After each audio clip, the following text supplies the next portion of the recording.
right, well, third time's the charm now for this. I'm so sorry, everybody. Hopefully everyone's getting backlogged in because there was some sort of, on my other computer, some sort of privacy policy that wasn't allowing me, or some sort of setting that wasn't allowing me to get the chat up and running. But I can see the chat room now, and I'm going to practice typing something in. Okay, great. I see James and Danielle. Great to see y'all. Thank you so much for being so patient with me. It's a good thing we're all having wine tonight too, right? Because starting off this way would be tough. So hi, Tawana, signing back in from Western Branch. Great to see you. Keith, Chef Keith, who does the Chef Sport, is with me tonight. Sam Mom and Sam Pop, again, made other plans. It's like they have another social life now or something. So I will tell them all that they were severely missed. Technology is indeed the reason why we drink wine, especially me. So, all right. Well, hopefully you already have 2 wines poured. White, 2 white wines side by side. The left should be wine number 1, and the right is wine number 2. And Tawana, no, they're not breaking up with us. My mom keeps apologizing. She was like, "We're not giving up on the wine classes. We haven't done things in so long. Now that we can, the vaccinating, so we're doing more things." And so they're just out and about more, and I'm happy for them. Hi, Kieran, Rob, coming in from California. Are y'all blind tasting at all? Did you hide a wine in the bag at all in our blind tasting, or are y'all just tuning in, learning more about tasting tips and tricks and techniques? Say that 5 times fast at the beginning of the class and try it again at the end. We'll see if it works. So, hi, Chris Nelson. Great to see you. And Heather joining in from Western Branch as well. Great to see you. Awesome. Super excited about tonight's class. I haven't done a blind tasting class in a while. We were doing them pretty regularly for a while there, and there were so many other things I wanted to discuss, so we took a break for a bit. Now we're getting back into the blind tasting game. This class is kind of a back to basics class, so if you've tuned into a lot of my blind tasting classes before, just tune out, zone out while I go over some of the basics for people who this is their first class, or everyone needs a refresher here and there, especially when we're drinking wine while we're learning these tricks. It's hard to memorize some of the information. But hello, Dominica and Sam. Great to see y'all. Hopefully everybody has this immense amount of paperwork in front of them. Gonna talk about what's on our paperwork first. Hi, Diane and Lisa. Great to see y'all. Very excited to have everybody here. So some longtime regulars and some new friends as well. So what I'd like is these things you'll probably know pretty well. We have the wine aroma chart and the mechanics of tasting, or what used to be called the Wine 101 Basics of Tasting. In advance, I need y'all to let me know any typos or any edits you might think is necessary on these sheets. I'm going to get them copyrighted and put up online so everyone can download them and use them more frequently. That will save me from having to print out as much, and I can just give everyone one copy and they can print out more if they need, or and other people from all around, not just locally, to get copies of these papers as well. So if there's anything that you notice along the way, literally, I won't be offended. Circle it. Give me your questions. Just snap a picture of it with your phone and you can text it to me. That might be the easiest way. Or you can email me any edits. I am very, I want your opinion, because it's not me who's going to be using them and reading them all the time. It's other people. So I want to know how to make it best. So what we're going to do is we're going to do the 2 white wines side by side first, and then we're going to do the 2 red wines side by side first. Often, because we're talking through some of the techniques, the white wines take a lot longer to go through than the red wines do. I'm going to try and give equal time to both this time, so I might go faster at the very beginning than you might be used to, just to make sure we have enough time to really delve into the reds as we go on. So make sure you have this out. This is the white wine tasting sheets grid. We're going to do them side by side, so just right in front of your paper, put the white wine glasses so you can keep track of them and know which one. So on the left is me, wine number 1. On the right, wine number 2. You are going to hide away and not look at the classic descriptors page. I don't want to spoil the well with this. We'll look at that once we've tasted through the wines fully, and then we start making our conclusions about what grape it is. But we don't want to look at that too early. It does not help you on your tasting. It actually makes it a lot harder to taste. So you really just want the tasting sheets, and if you would like to use them, the wine aroma chart and the mechanics of tasting sheet right there, which we'll go over. Those are tools if you want to use them, don't use them, doesn't matter. And remember, keep in mind, I need your help in editing them, so please let me know. All right, as a way of introduction, tonight's blind tasting, if you've never blind tasted before, blind tasting is not about guessing the right grape. That is a very small part of it, and it's kind of the fun part, right? Learning to guess the correct grape just from tasting the wine. But that is literally not the point of blind tasting. The point of blind tasting is analyzing the wine without a preconceived notion of what the wine is. Because when we taste the wine and we know what it is, let's say we're drinking Moscato d'Asti. I'm just going to name a grape that we're definitely not blind tasting tonight. If we're drinking Moscato d'Asti, you look for the things that confirm what you already know it to be.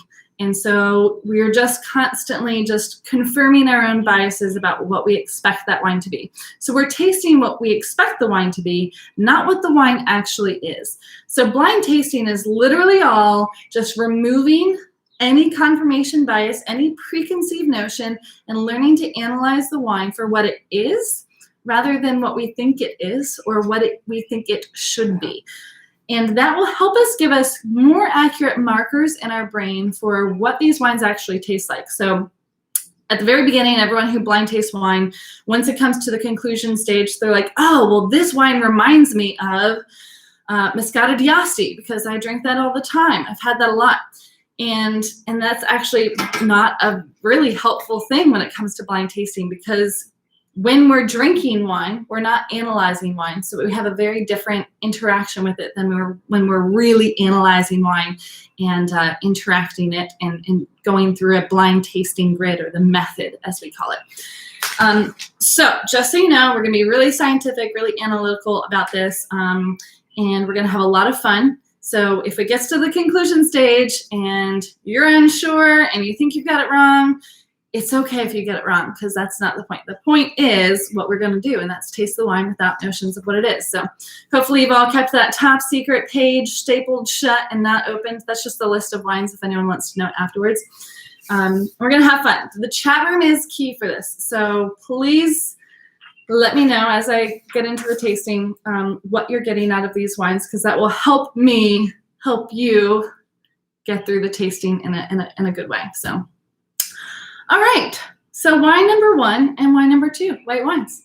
Whenever we're doing tastings, it is most informative to do wines side by side because we get a comparative effect. So this one smells more blank than this one. And so while we're tasting the white wines, you're going to have almost at all times 2 glasses in your hands. You're going to go back and forth and analyze the sight side by side, the smell side by side, and the taste side by side. And then we will do the conclusions side by side. Easiest way to do it. That's the steps. We're going to walk it through. It's going to be fun, and we're going to learn and get a little buzz probably along the way. So let's start with sight. Most people think for blind tastings, sight, why would we do sight? Some people actually do blind tastings and black out glasses, so you can't see it all. That's an extreme method of blind tasting. And in fact, they took about 60 Soms one time and served them white and red wines, but all at the same temperature, all at like 65 degrees. And half of these Soms did not guess that the white grapes were actually white grapes, because the color alone gives us so much information. So if you think that color is not important, just remember that half the Soms couldn't even guess that it was a white grape when it was served in a blackout glass. So color is important when it comes to analyzing the wine. So let's pick up both your glasses. If you have a light source behind you, above you, something like that, give them some swirls. I find it very hard to swirl 2 wines at a time, but I'm getting better at it because I'm doing it a lot on camera. And what you're looking for is clarity first and foremost. So obviously I have a lot of condensation on my glass, but I'm looking for, is the wine itself cloudy or hazy? Not the glass, because I've got a lot of condensation on the glass, but is the wine itself cloudy or hazy? Is there any apparent sediment or gas? So does it look like there is any effervescence in the wine? You'll see effervescence, you'll see kind of like little tiny bubbles throughout the wine. If there is some, I don't see that. I don't see sediment. And both wines are pretty brilliantly clear to me, very reflective of the light. So clarity-wise, highly clear. Clarity is high on that. Let's check out the color. So color, instead of holding it up to the light, we're actually going to hold the wine on its side. So you want to hold a white background and hold the wine on its side and look down through the wine. And you tell me if there's a difference in color between your wine number 1 and wine number 2. The basic colors would be pale and straw. It's the closest to water that we would get. Yellow would be like distinctly yellow. Gold is pretty extreme. So most wines are going to be on a spectrum somewhere in between. So both of these wines might be gold. They might both be yellow. Both of these wines are actually more on the pale straw side. But one of them is slightly more pigmented than another. Please tell me in the chat room which one you think that is, wine number 1 or wine number 2, which one has more pigment to it. And if you're going to be more advanced, if you want to push yourself a little bit further, look for what we call the undertones. So in a very young white wine, undertones of color, you'll see kind of like little flecks of either green or silver, sometimes blue, those really like ultra clear wines. And wines that are a little bit older will have a little bit more yellowish coloring to the wine. That's not the only thing that gives wine coloring, but when you get to more an advanced stage of blind tasting and you're trying to guess the vintage of the wine also, then it's important to know that if the white wine has any of those bluish or silverish flecks, because that would indicate a very youthful wine. So, all right, we've got 1 wine is lighter, I think. So that means that the people who are saying 2 would be darker. Yes, that is correct. Everybody is correct. 2 has slightly more yellowish pigmentation than wine number 1, which has some of those silver flecks. So, and if you thought that wine number 1 was more pigmented, I mean, we are definitely splitting hairs here for sure. I think that they're very close. It might just be a difference in lighting. If the light is the direct above source, or if it's coming from the side, it might affect your wine. So, but we're splitting hairs here. They're definitely very, very similar. I didn't make this first round easy on anybody. Concentration, it's really just of those colors, how concentrated is it? So if we get more yellowish pigmentation on wine number 2, which we did, was that deeply concentrated? No, it wasn't. There was some yellow in there, and just like there was some bluish silver flecks in the in wine number 1, but not concentrated at all, not deeply pigmented wines. So very little concentration, a very high clarity, and both on the pale straw side. Legs are going to help us tell us alcohol content and also if the wines are sweet. There are also different taste tests for alcohol level and sweetness. So this is just kind of one step to figure out the wine more, but it's not the definitive answer. So if you give the wine some good swirls, let the wine settle in your glass. And what you're looking for is how thick the legs are when they form and fall, how slowly they form and fall, how defined they are.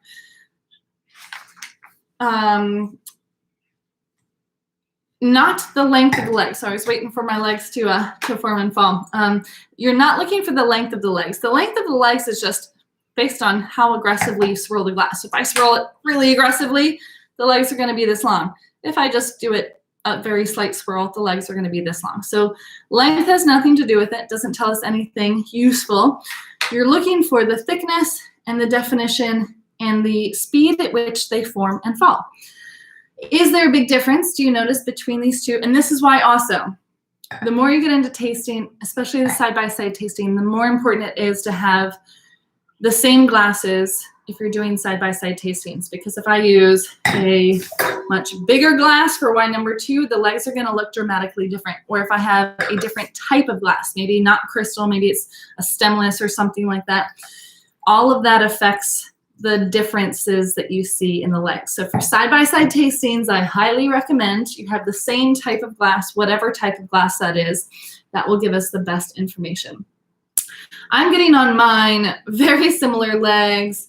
Maybe, I don't know, I would maybe a slightly more definition on wine number 1, but like very, very close. If anyone is getting a drastically different note on the legs, then please let me know in the chat room.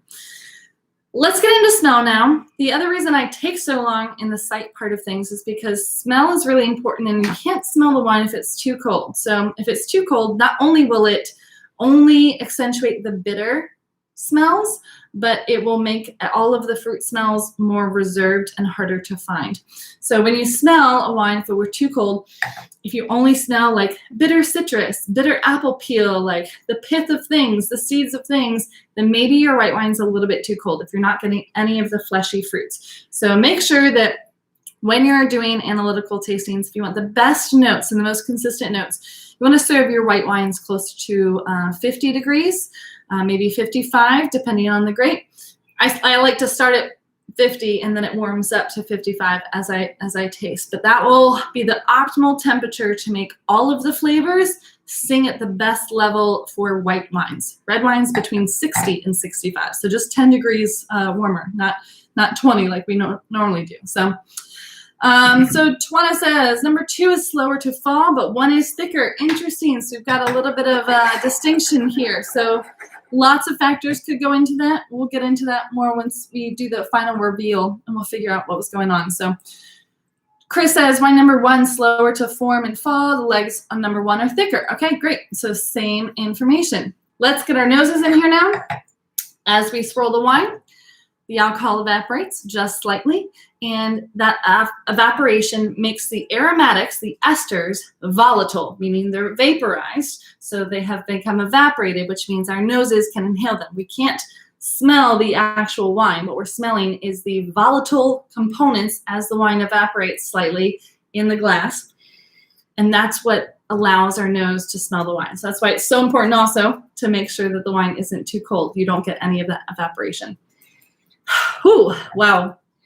Yes, hella different. Tell me, first of all, on the intensity side, is one of these wines more intense aromatically than another? Intensity would just be how much is it jumping out of the glass at you, or is it pretty shy and reserved? So it's the level of introverted versus extroverted style of the wine. So oh, that's you, Keith. What Keith says, number 1 is way more intense on the nose. Just got smacked in the face with a grapefruit. All right, so not just intensity, but also its first and foremost characteristic. Love it.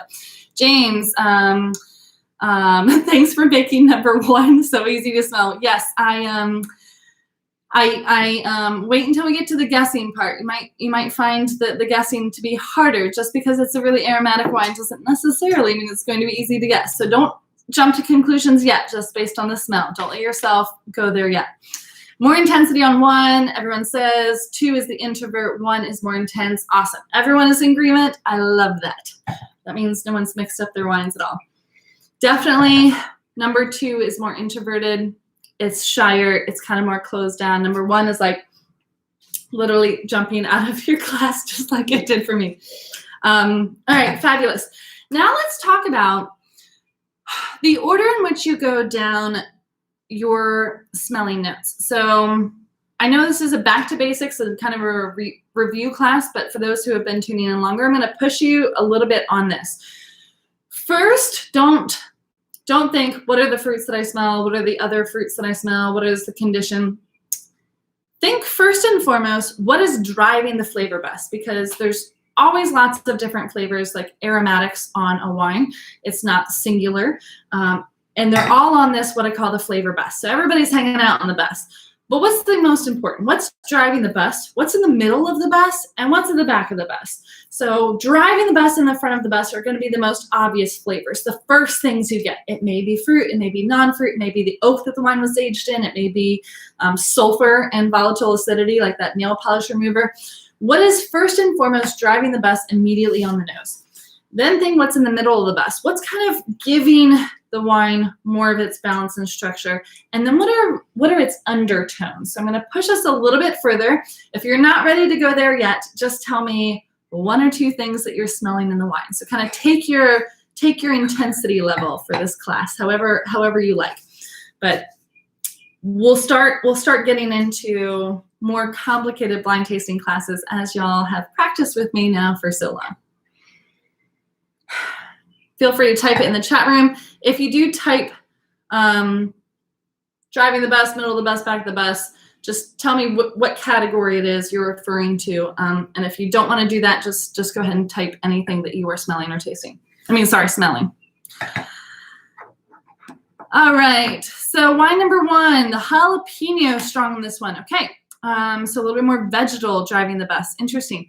Then getting apricot and peach candy rings. Okay, great with a mixture of lemon and lime zest, and then at the very end, just a hint of minerality. So wonderful description of all 3 aspects of the flavor bus. So Chris says, number 1, got fresh herbs, dill and basil. Love it, love it. We got all these green things driving the bus, it seems like, on number 1. Number 2, silver and some burnt match. All right, so a little bit more metallic chemical possibly on number 2. Number 1, the main driver for Dominica is green tomato. Everything green, really. That goes along with the with Tawana and Chris, what they were saying. Awesome. With undertones of lemon, lemongrass, and melons in the middle of the bus. Okay, love it. Diana, apricot. Tell me, Diana, is that number 1 or number 2? And James says, can't get past the grapefruit on number 1. It is so intense. So not only is grapefruit driving the bus, but it's also just like maybe grapefruit is the best for you, James. So yes, I would, it's like if you made like the herb goat cheese, that Boursin goat cheese, jalapeno poppers with it, but then you stuck it inside a grapefruit and you ate it all together. It's got a lot of those green vegetable things going on and a lot of that citrus for sure. There's some definitely white peach going on in there too, but that's definitely further to the back of the bus. And maybe even a little floral note to me on that one, but it's like yellow flowers, like daffodils first thing in the spring on number 1. So, and let's see. He says, number 1, grapefruit and pepper and a lot of wet rock. Great. So that agrees with Tawana on that minerality. Fabulous. Nectarine and apricot too. So more of that stone fruit. Fabulous. Let's talk about wine number 2. Tawana's already on it. Whew. Wildly different nose. Wine number 2, lots of plastic pool toys jumping out of the glass. All right, some dried pear is sneaking in behind that with white rock on the end. Love these calls. Diana, number 2, mineral and stone. Yes, I think number 1, the category that was driving the bus was definitely was fruit, specifically citrus fruit was kind of driving the bus on wine number 1. Wine number 2, this other thing, this minerality is driving the bus. There's fruit there, but the fruit isn't driving the bus on this one. It's definitely more mineral driven is what we would call this one. So, see, love the pear call. Yeah, it's like Asian pear skins. They're not as dark. They're not as like spicy to me. It's a little bit softer style. So cool. Getting raw steak on number 2. Not sure if you had ever heard that. Usually I hear like the iron call in red wines. Okay. I promise I haven't been drinking. It's fine. I haven't been drinking this entire afternoon. But I did just do a wine tasting before this was a virtual wine tasting. I spit on my wines, I promise. But the glasses I was using were much bigger, so I've been swirling with bigger glasses all afternoon, and I'm not used to these smaller glasses now. I apologize, but I'm sure it provided some laughter, and for that I don't apologize. Danielle thinks I'm crazy. Without smelling your glass, Danielle, do me a favor, smell his glass for wine number 2. It might be, maybe that wine had some residual soap or something else on it that's just changing the smell of things. Often I find that when my tasting notes are so different than other people's, I pour the wine into a different glass and see if that helps at all. So just a thought. Not saying you're crazy. Just try that out. And if you still get that iron content, then you still get the iron content. This wine is mineral driven. So you're just naming a different mineral than other people have. So no problem. All right. So Necco wafer on number 2 is some dried fruit. Okay, great. Yes, thank you for making me feel better, Kira. One Kira to another for spilling wine. All right. Any other final notes on how these wines have changed? So that's the one other step that I'm going to make you do that we don't normally do in these blind tastings, but now we're pushing ourselves to become better tasters. As the wines have changed now on the nose, has the intensity level increased or decreased? Has one thing become more prominent in the wine that was like very back of the bust is now kind of hopping up to the front of the bust? Smell the wines again and think about how the wines have changed in the glass just as we have been smelling them for the last 7 minutes. Keith, number 1 has mellowed and rounded. Yeah, it's not like burning my sinuses anymore. All right, James and Danielle have decided his glass does smell different, and now we're laughing. Great. So grab a new glass and see if that helps at all. I need to try these Necco wafers, Dominica. Are they like lemon flavors? I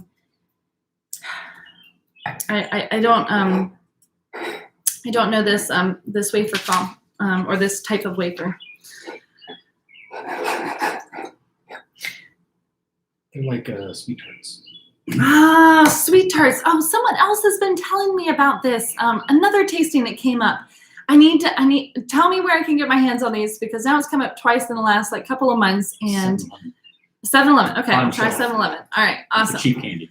I think one of the things that's changed most for me is wine number 2. It's distinctly more floral now. When I was getting immediately a little bit more of that plasticky mineral call, I'm getting a lot more of these like floral notes to the wine now that has opened up a little bit. So, and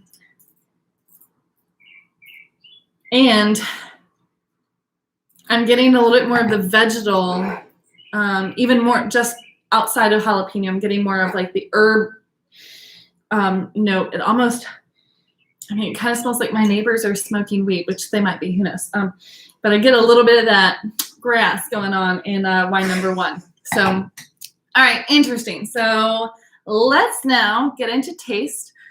And we're gonna, if you've been tracking with me for a lot of these tastings, you know the tasting tips and you know the stages of tasting. So you can go ahead and jump right in. I like to go back and forth again between 1 and then 2. Do that first small sip, swallow it down, just let it hit the middle of your palate and swallow it down right away, just to kind of get your first impression of the wine. Wine number 1, and I go wine number 2 now.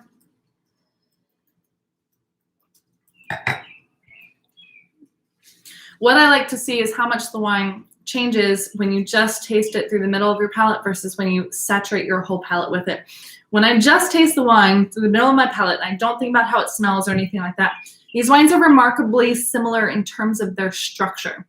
So that's really fascinating to me to see that right off the bat. So it means we're going to have to work pretty hard to split the hairs between the acidity, sweetness, alcohol, body, finish, all of these things. So we're gonna have to work a little bit for the structure difference of these wines. Obviously, very different aromatically. Structure-wise, might be a bit different. So, all right, let's break it down. Let's do acid. So we're gonna swish the wine in our mouth like mouthwash. We're gonna coat all of our mouth with it. You're gonna lean forward, slurp in some air. After you swallow the wine, have to swallow the wine first for this, lean back, tip of the tongue to the roof of your mouth, right behind your front teeth, and breathe in. It's It's going to suck the airflow to your sides of your tongue, kind of activating your salivary glands, like where your jaw puckers up when something's really sour, which indicates acid in the wine. So holy acid, Batman, for number 1, Tawana says. All right, let's do the acid test if you haven't yet.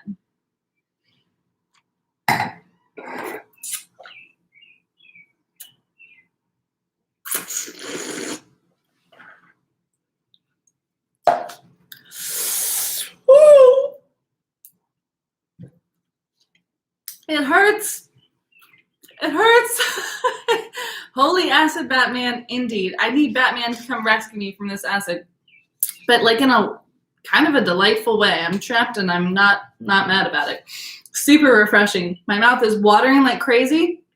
You can lean forward afterwards and notice like how much your mouth is watering. So out of 1 to 5, the acid level of this, and now this is the first one we've done tonight together, and I'm gonna definitely say this is a level like 4.9 out of 5, if not 5. So that is real acidic. All right, I'm gonna rehydrate my mouth and try number 2. All right, number 2 acid test.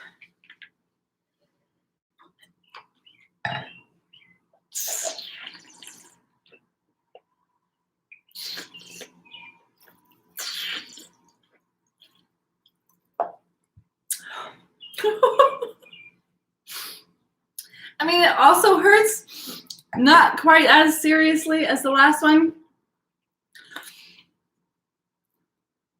But that acid's there.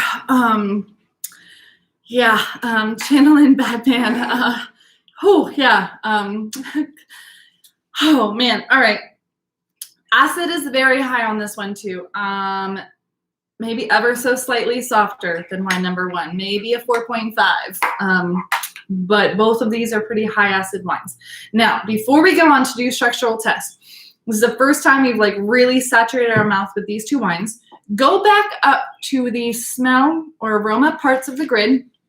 See if now that you've done that again and now you've like slurped the wine in your mouth, is there anything that you did not already mention in the smell in the aromatic profile of the wine that is now coming out in the wine? Mark that now, and maybe mark it even by that, like just write it in the the sidelines. What's that called? The margins, not the sidelines. Write it in the sidelines here so you know that you started tasting that thing here at this part of the tasting. We're going to do that again as we get further down, just to make sure we've gotten the full tasting notes of the wines, not just structure. So tell me if there's anything that's coming out. Is there anything that came out to you taste-wise, aromatic-wise, flavor-wise, not just structure, now that we saturated our mouth with wine?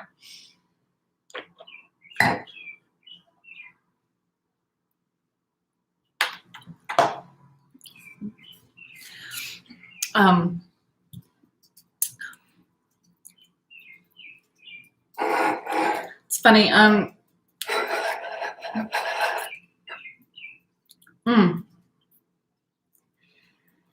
Now I'm thinking about the Batman characters that would be drinking this wine and loving it, whether they'd be the villains or the heroes.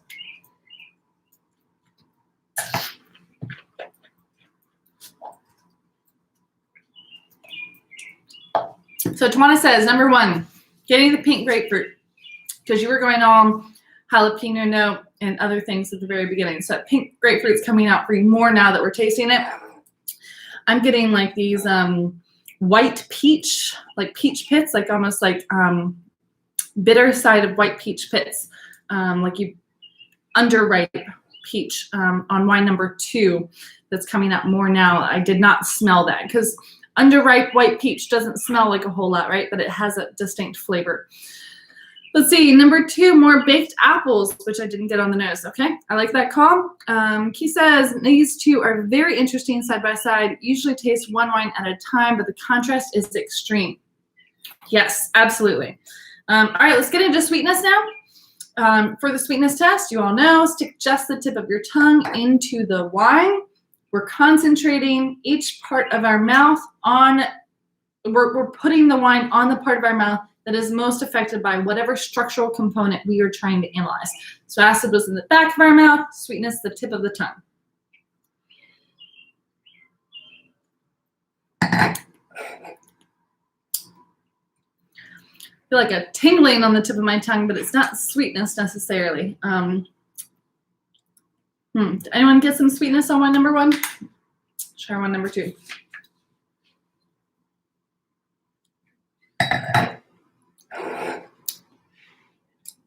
Also tingling. I feel like I'm getting more of that like minerality and acid on the tip of my tongue than sweetness flavors on the wine.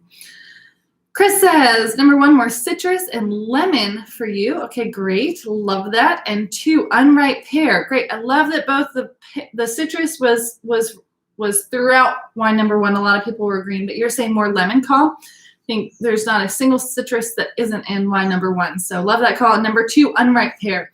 Love that. Love that. Tawana, put number 1 at about a 2 for sweetness level, okay? James, I got the taste of those candy peach rings when I did the tip of my tongue. Is that number 1 or number 2, James? Please do tell. Tawana, number 2, a 2.5 on the sweetness scale, not overly dry. All right. I think maybe I've been tasting too much wines today. I'm not getting any sweetness at all on these 2.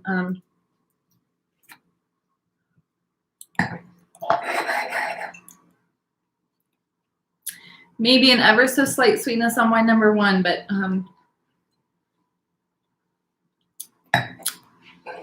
okay. Maybe I'm just not, maybe my allergies are making me not as sensitive. I don't get sweetness on that. If you do, totally fine. We'll figure it out at the end for sure.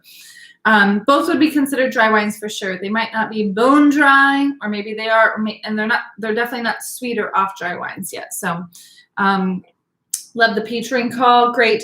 All right, let's talk about alcohol. So taste these wines and concentrate on that warming sensation as after you swallow the wine. Where does it stop? The lower you feel that warming sensation, the higher the alcohol content. Now, why is that helpful in blind tasting wines? Well, if you think that the purpose is to guess the right grape, then it might not be that helpful. If you think, though, that the purpose, like we have discussed, is to analyze the wine without preconceived notions, then that's why it's important. Once you do, though, get further into blind tastings where you're not just guessing the grape, but also the region that it's from and the year that it was harvested or the vintage, then alcohol is really important to that because you know certain regions are warmer and are going to produce warmer, certain regions are warmer, going to produce higher alcohol content wines. Certain vintages are warmer, and so that'll help you narrow down the region and the vintage more than anything. We're not going to do that for this class, but that might be future classes. So, all right, alcohol test. Now, if you're sensitive to acid, like if you have acid reflux at all, then keep aware that the acid, as you feel it go down, you might confuse that burning sensation of acid with alcohol. And so this test is very personal. It is very specific, and you have to learn your own calibration, basically. So if you're a smoker, you're going to be less sensitive to acid in wines. If you have acid reflux, you're going to be more sensitive. If you drink a lot of bourbon, you're going to be less sensitive to alcohol. So based on your own chemical makeup and your experiences and what you typically eat and drink, your sensitivity is going to be different on all these scales. So a lot of these tests, when we're tasting together, the most helpful thing tasting together is learning like, oh, everyone's saying that's a medium. I got a high, so I need to understand that what I get as high is most other people's medium. That is really helpful in this. So pay attention to what other people are saying as well. All right. Wine number 2, alcohol. All right. Number 2, I did not get as much of a warming sensation as I got on wine number 1. Would everyone agree, disagree? Where are we at here?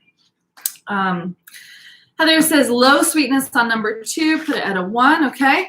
Like the peach ring call for number 1, okay, great. Yes, great call, Tawana. So It's so tricky. You know, when I do these scales and I just do everything on a scale of 1 to 5, there's so much frustration with that, right? Because a bone dry wine that literally like will suck the moisture out of your mouth, it's that dry, should be like on a -1 scale. But so if you had to put all dry wines between 1 and 5, that's where the level between 1 and 1.5 and 2 and 2.5 is really personal about what you're putting those on with. But I totally get what you're saying. You're definitely not like bone dry. 2, definitely lower in alcohol content. Chris says agree. Dominica, very similar alcohol on both for us. Okay, I think we're definitely splitting hairs here for sure. I think there is a difference. It's probably not that big of a difference though. All right, body. Both of these, I think we can all agree, are light-bodied wines, right? None of these they're not even medium. Both of these are light-bodied. I'd say maybe if you could split hairs between one, which one would sit heavier on your tongue? Tell me. Split the hairs. Why not?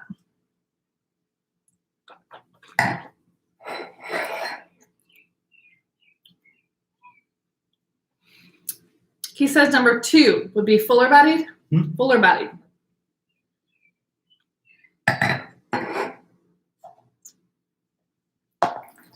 And Tawana says number 1 would be slightly heavier. Okay. 2 slightly heavier. I think we're probably like all about half and half. I think I might be with Tawana on this one. I think number 1 might be like the weight of the fruit sits heavier, but the weight of the minerality on wine number 2 sits heavier. So I don't know. I think it's 6 of one, half dozen of another. They are both light-bodied wines. We can absolutely all agree on that, hopefully. So, all right, let's talk about finish. Does the finish of one of these wines last longer? So if you taste a wine and the flavor just dies off literally after a couple of seconds, that would be a very short finish. If the flavor lingers, we have a longer finish. If the flavor lingers and lingers and lingers and lingers, you have a very long finish. So it's all somewhere in between there. Finish often has less to do with alcohol and sweetness and all of the things we think it might have to do with, and more to do with, to me, the quality of the wine. To me, the quality of the wine will indicate the length of the finish. Doesn't matter if it's a light-bodied wine or a full-bodied wine. A high-quality wine will have a longer finish and a good finish, right? Like a balanced, like beautiful finish, not something that makes you want to brush your teeth or use some mouthwash. So Tawana says number 1 has a longer finish than number 2. Everyone agree? Disagree? So here, when you're tasting these and literally like counting the seconds that the flavor lingers in your mouth, do it one time and then reverse the order. So if you tried 1 first and then 2, reverse the order and try 1 again and see if you're getting the same thing. Because sometimes the finish stopped on wine number 1 because you started drinking the next wine. So I like to play around reversing the order whenever I'm doing comparative tastings. So.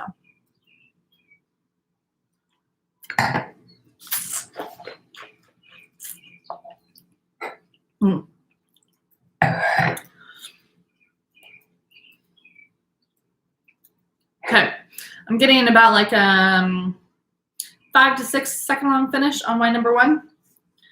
Some lingering kind of like bitter mineral notes at the very end that continue on. I'm still tasting. Let's try wine number 2.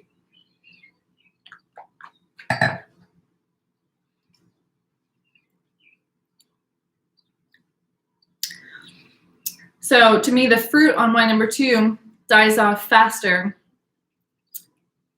I'm getting more lingering sensations of like the minerality, but the fruit died off faster than wine number 1's fruit did. So again, probably splitting hairs here, but different finishes for sure. So balance and complexity, if you recall, balance is the integration of flavors. So of the a cappella group that you are listening to, and by listening to, I mean hearing the flavors of the wine, are all of those flavors in harmony with one another, creating one cohesive sound, or is like you're just this person singing a different song than this person's singing, and everyone's kind of just doing their own thing? So balance is how well do all of those flavors or voices blend together. Complexity is how many flavors are there. So are you listening to 3 people sing together, or are you listening to 25 people sing together, or somewhere in the middle? Sometimes you can have wines with balance that are not complex at all.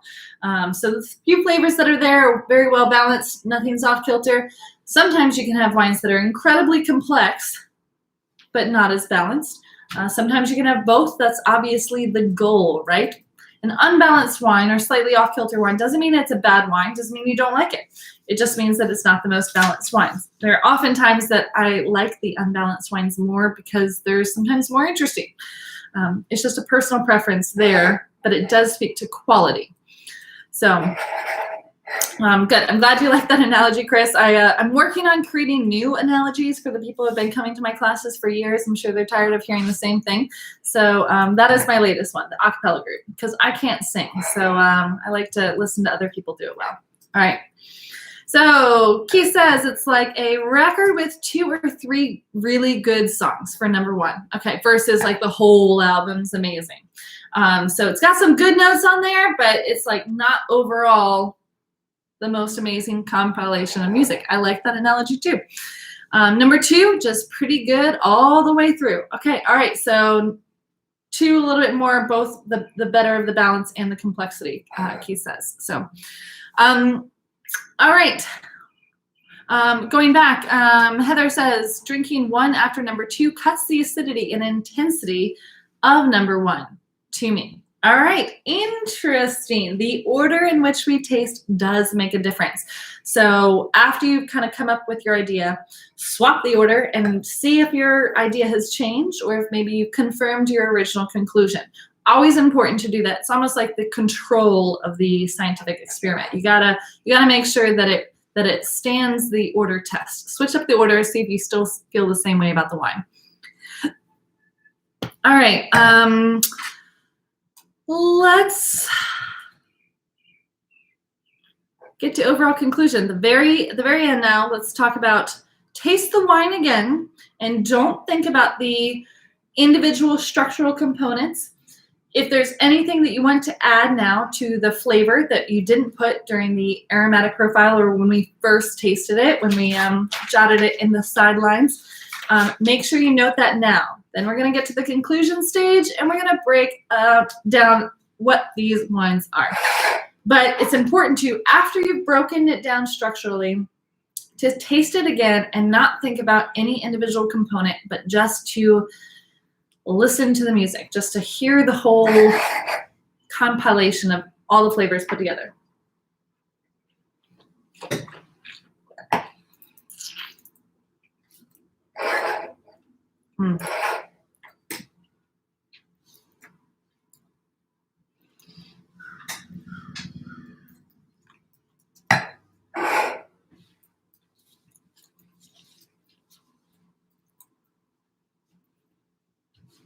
It is so different for me tasting that way at the end of all of the analysis, the breakdown. It is wildly more informative to make sure you do that at the very end so you remember what the actual wine is. You don't remember individual structural components, you remember what the wine is. So last chance to write down any flavor notes or review anything. Go back to one of the tests you weren't sure on and make sure your notes are clear on that. And here's the deal with the conclusion stage. I promise you that the more you do this, the more often you will be right? Because it's a matter of practicing a skill. So please don't be discouraged if you don't get the right answer or anything like that.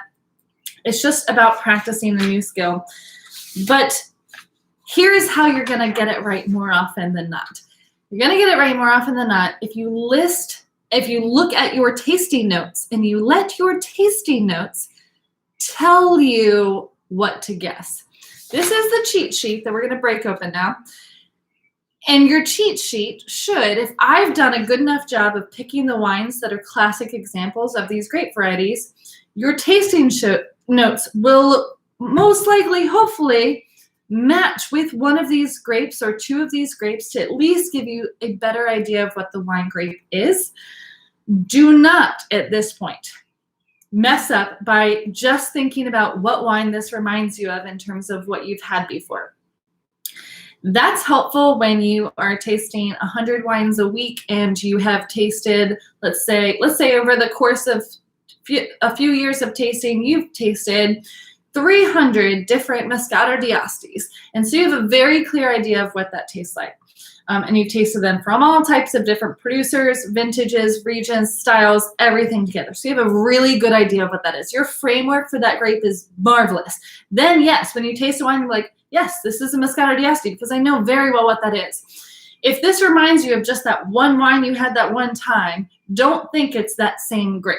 So it might be, but that's not going to be the best information to go off of. Your tasting notes are the information. Let your notes be the guide.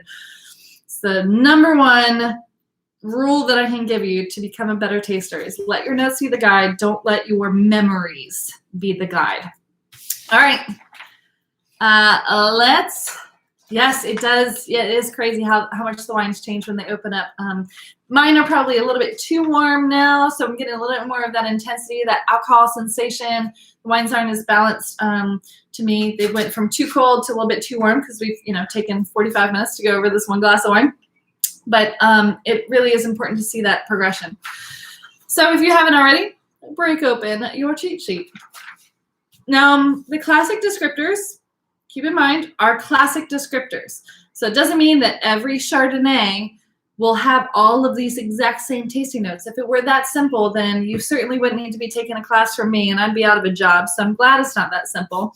Also, every winemaker is different. Every region is different. Every vintage is different. No wines are going to be the same. And even between bottles, like the same bottle of wine from the same vintage, they could have slight variations based on how the wine was bottled and stored and aged. So don't think that if it doesn't match perfectly, it's just like the SAT questions. You're looking for the answer that fits best. And so that's what we're going to do. Let's go ahead and see if we can rule out any of these wines. And here's how it's best to rule things out. First of all, we want to rule it out because it's easier to guess the grape when you're trying to guess between 4 grapes instead of 12. So let's go on structure first. Both of these wines were high acid, right? That was a very clear distinction between both of these. So go through and see wherever it says structure and see where it says low acid, we're going to mark off that grape. That's the easiest way to start off with white wine is to mark off based on structure first. So start at the very beginning. Gewürztraminer says low to medium acid. Great, we're going to mark that off. Neither of these grapes are Gewürztraminer. Mark that off. If we go up to Viognier, low to medium acid, we're going to mark that off. Neither of these grapes were low to medium acid. Riesling says high acid. Okay, so Riesling is a possibility just based on the acid components. We're going to leave that in. Albarino, low to medium acid. Let's mark that off. No Albarino here. Sauvignon Blanc, high acid. Okay, that's on the table. That's allowed. Pinot Gris, Pinot Grigio. Medium to high acid depending on the region and the style. So we're going to leave the Pinot Grigio, Pinot Gris in there. Chenin Blanc, medium plus to high acid. We're going to leave that in there. Chardonnay, medium acid to high acid. We've got to leave that in there for just the acid test. So that leaves us at least few. We've marked down 3. Now let's see if we can mark down anything else. So let's just go for, let's see, what can we do? Let's just go for the flavor profiles then. Because all of the other ones have pretty similar other structural components. Yep. Flavor profile. Let's start at the top now. Chardonnay. Let's go Old World. So where it says Old World. Yellow and green apples, pears, lemon, chamomile, hay, mushroom, mineral. Okay. Possibilities, like there were some things that were similar. New World, apple, pear, tropical fruit, banana, mango, more oak presence, vanilla, buttercream. Not so much. So if there's anything that it might be, either of these, maybe one of these might be an Old World Chardonnay. I'm going to put like a little star by that, but cross off New World Chardonnay. Chenin Blanc, apple, pear, quince, melon, honey, floral, lanolin, linen, Chenin Funk. Not really there. We said some pear. I don't think anything else was there in your tasting notes there. So let's cross off Chenin Blanc all together. It is not Chenin Blanc, either of these grapes. So I think this is the perfect time to now leave it to these 4 options. We could have Old World Chardonnay, possibility. We could have Sauvignon Blanc, possibility. Riesling, possibility. Now the Pinot Grigio or Pinot Gris, let's nail down one of these that might be a possibility for one of these wines. And it's going to be Pinot Grigio because that's the high acid one. That's the light bodied one. So if you put a little star by the Pinot Grigio style, so you've got Old World Chardonnay, Pinot Grigio, Sauvignon Blanc, or Riesling. Here's my promise to you. I'm not trying to trick you. 1, that's a promise. Number 2, these are 2 different grapes. It's not going to be 2 of the same grape. I'm not trying to trick you that way either. These are classic examples.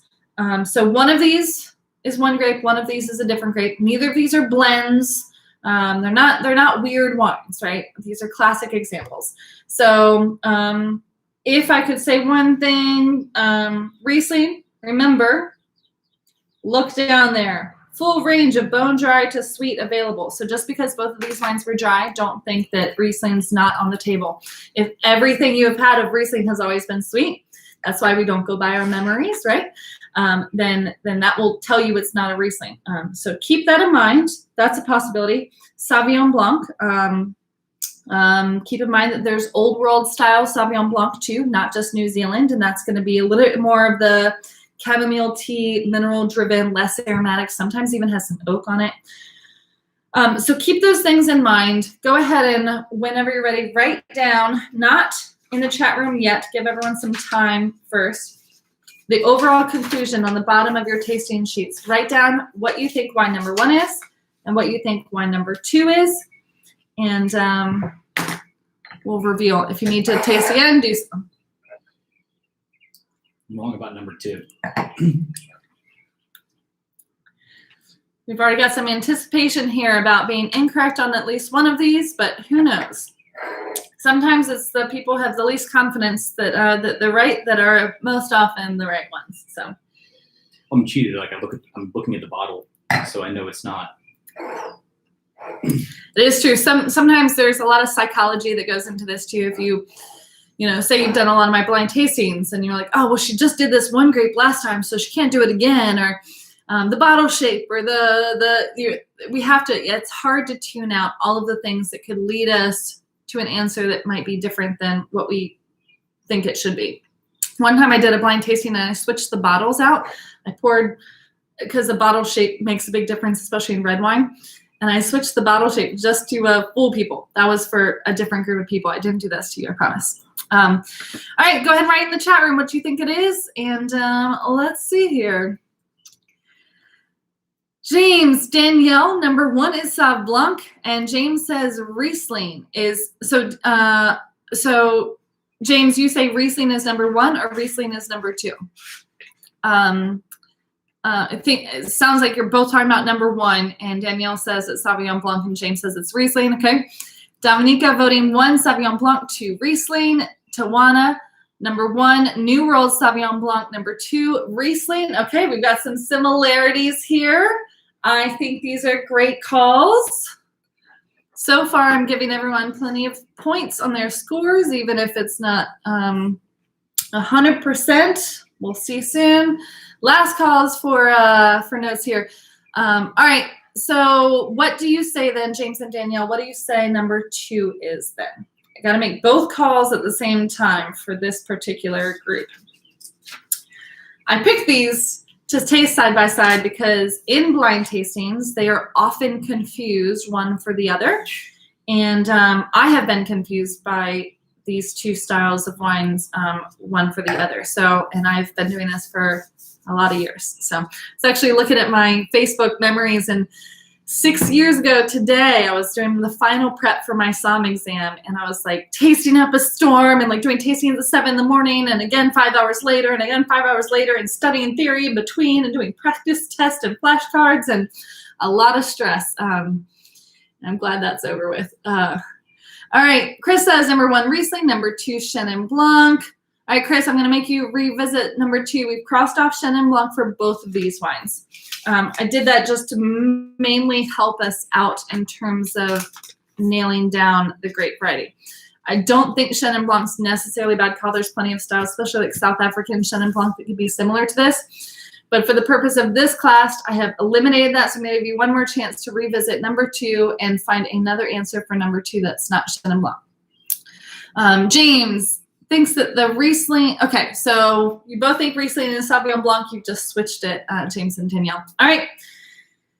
Dun, dun, dun, dun, dun. Wine. Oh, those are red wines. I was about to release the wrong ones. Oh, you might be right after all. Oh. So wine number 1. I guess you don't have to wait in suspense because you have your own bottles.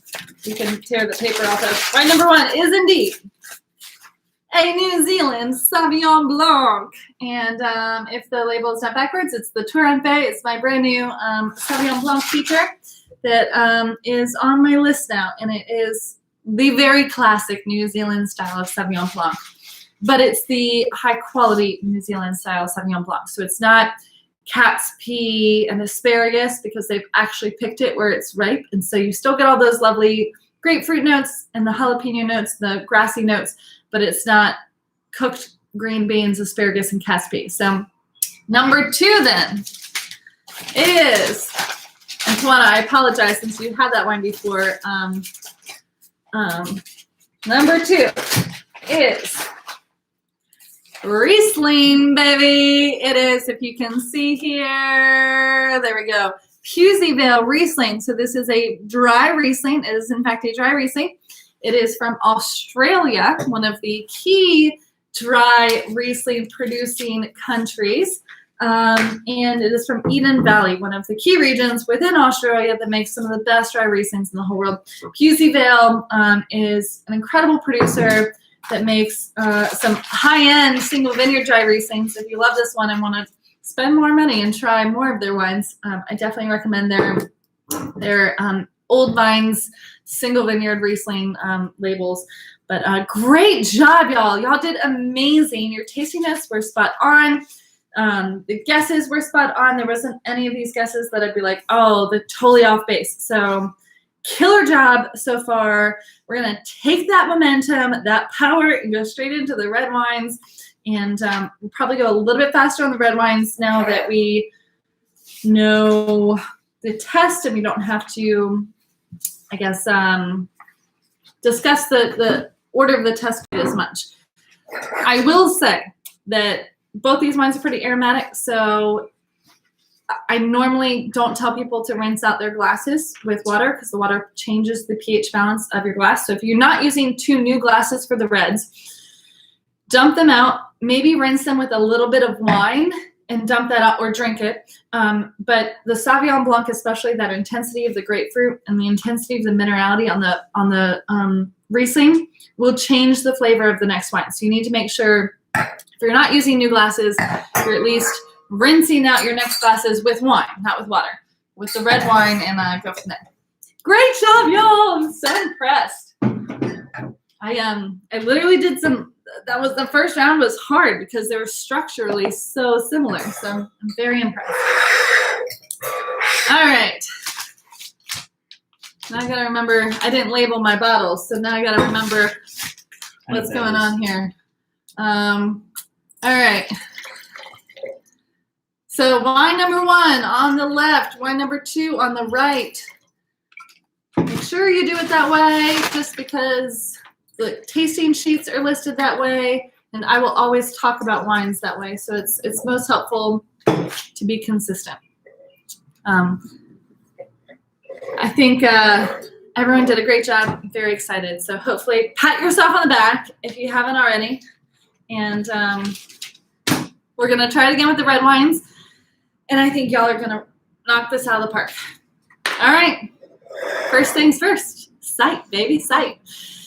Here's the easy thing, too. And this is why don't look at it yet. Remember, hide the cheat sheet. But I will just show you there's 3 categories of red wines. Based on the color of the red wine, you can easily knock down a huge percentage. So sight is more important for the process of elimination for red wines than it is for white wines.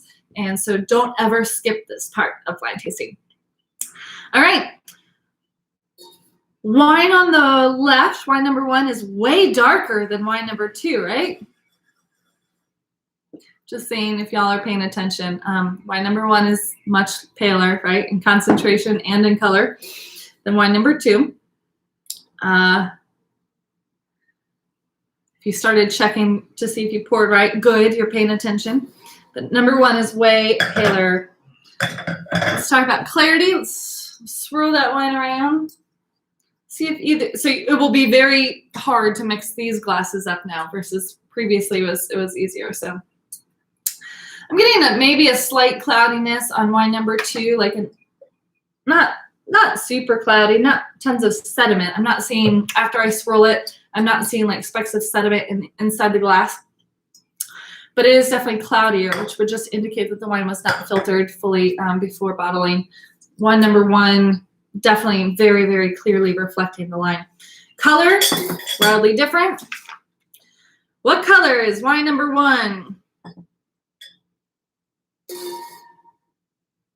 Wine number 2 is definitely more of that purple coloring, right? It's got those bluish undertones.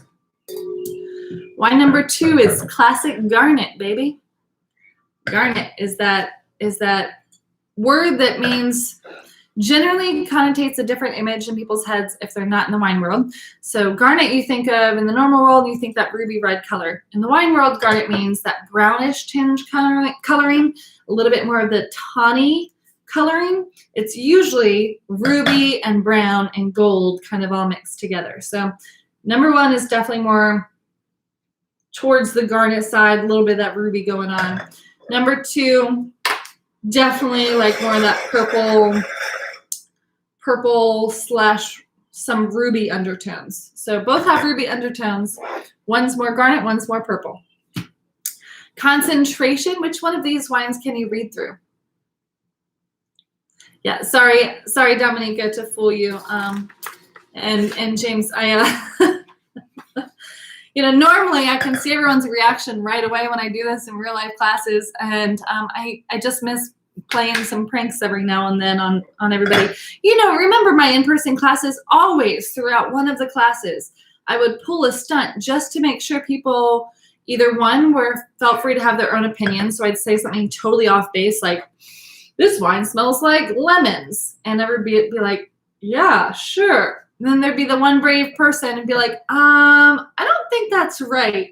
And so I just do some things sometimes to make sure that these don't have the emperor's new clothes effects where the expert says something and everyone just agrees regardless of whether or not they actually agree. So, all right.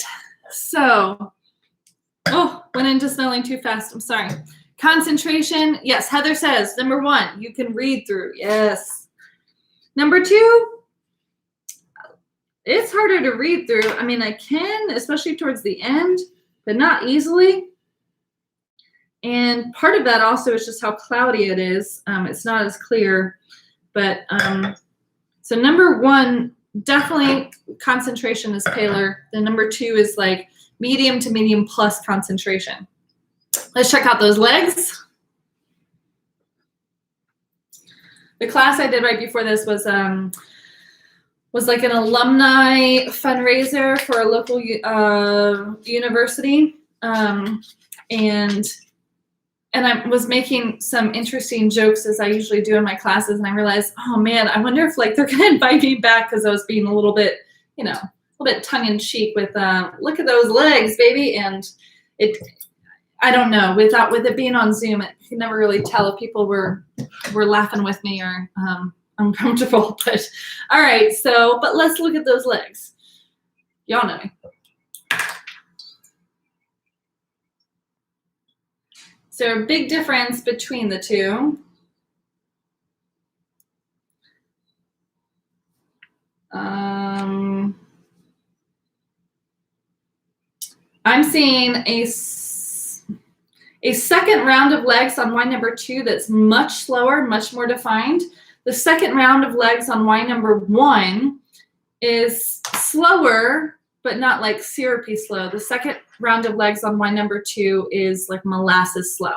So whenever, specifically for red wine, I always look for the second round of legs is more informative than the first round of legs. because it's higher alcohol content, you're going to have 2 rounds of legs. And to me, the second round of legs is more informative of the overall alcohol percentage than the first round. So I definitely get the second round is faster to form, less defined, and thinner legs on wine number 1 than it is wine number 2. So, all right, that's legs. So I'd say wine number 1 would probably be that's classic 3 to me. Wine number 1, classic medium. Wine number 2 would probably be closer to like 3.5. Not quite 4 yet, but about 3.5, maybe 3.7. Just to be annoying. All right, let's get our noses in there. Smell these wines. Now, remember, we're talking what drives the flavor bus, what's in the middle of the flavor bus, what's in the back of the bus.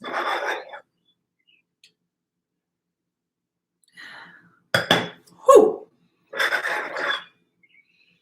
I meant to tell everyone, especially because most people haven't turned on their ACs yet. So if they've left the wine out on their shelf, your wine could be closer to 75 degrees, and that's a little too warm to have the best tasting wine. So I meant to tell everyone specifically. I know I always tell people to put your wines in the fridge 30 minutes before the class, your red wines, but I meant to tell people, especially for blind tasting classes, I did not do that. So now it's my fault because my wines are a little bit too warm, so I'm getting a little bit more intense alcohol sensation, evaporation into my sinuses than I should be getting.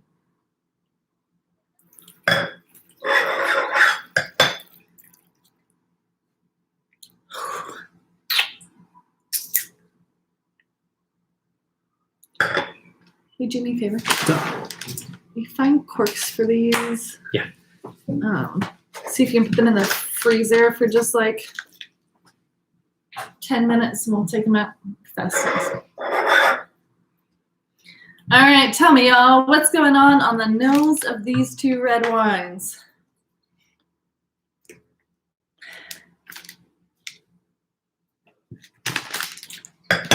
Is one more intense than the other? Start talking to me about intensity.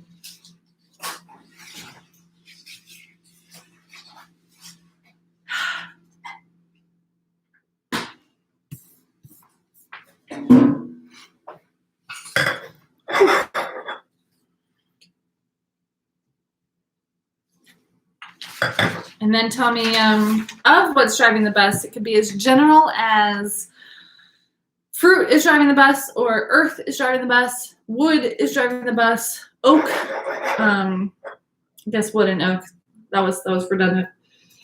James says, number 1 is a little too warm, getting lots of alcohol burn off too. I am too, which is why I just asked Keith to throw the bottles in the freezer for 10 minutes, and then I'm going to pour them again after that and see how it's opened up. So if you're getting a lot of alcohol like I am on this wine, give the wine some good swirls and then do some puffs of air into the glass. So all that alcohol, ethanol that's literally evaporated is sometimes just trapped in the glass still, which makes it so intense. So if you swirl it and then do a puff of air, swirl, swirl, then that usually pushes out a lot of those evaporated ethanol molecules that get stuck in the nose. And I'm getting a lot more different things now than just alcohol. So do that if you are like me and having that same problem. So thank you for saying that. Chef says, number 1 has subtle cocoa powder thing. I like it. Yes. Number 1, spice driving the bus. Like it. Spice, cocoa powder. So things that aren't fruit. Love it. Baking spice, wonderful. Number 1, getting pepper and baking spices. Oh my gosh, I love how everybody's tracking. Raisinated fruit to follow with baking cocoa powder on the end. Number 2, okay, gotcha. Number 2, barnyard horse smell. Yeah, there is some barnyard fun going on with number 2.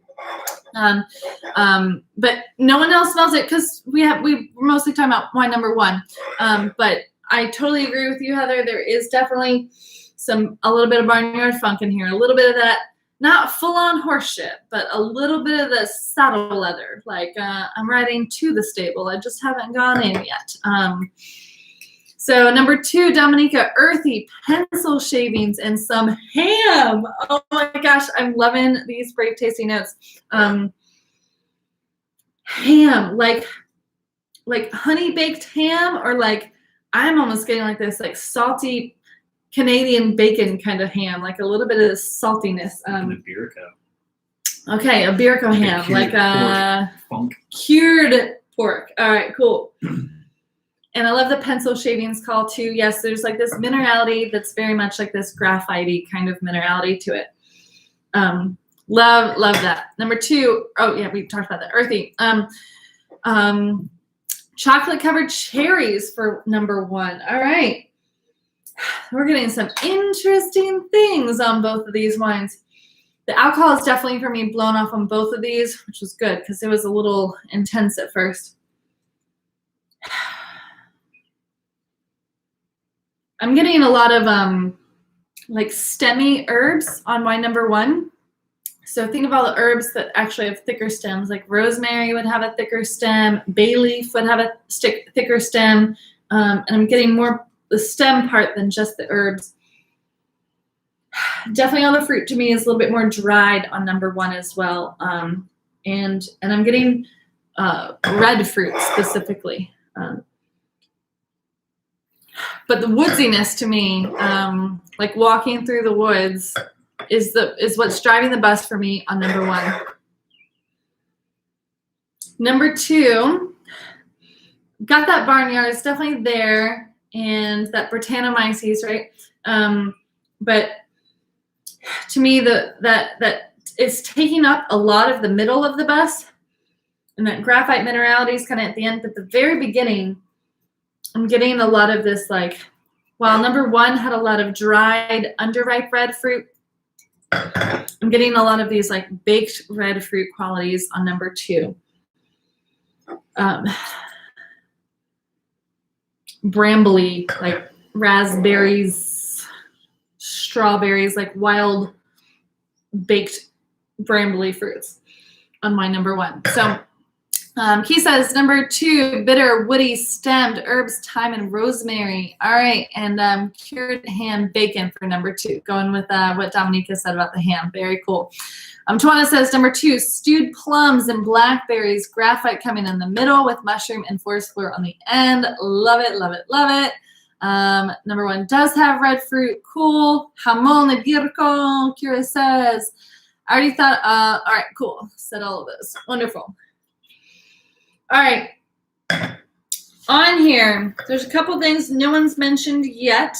Not that I'm saying that they're in there, but I'm going to force you to now go to a category that no one's mentioned, look through the words and see if anything jumps at you. If it's not, great, you confirm that it's not there, but sometimes we need to like ask ourselves, is blank here? And look for it and see if it's there or not. And if it's not, fine. If it is, great. So let's talk about, we've talked about a lot of fruit.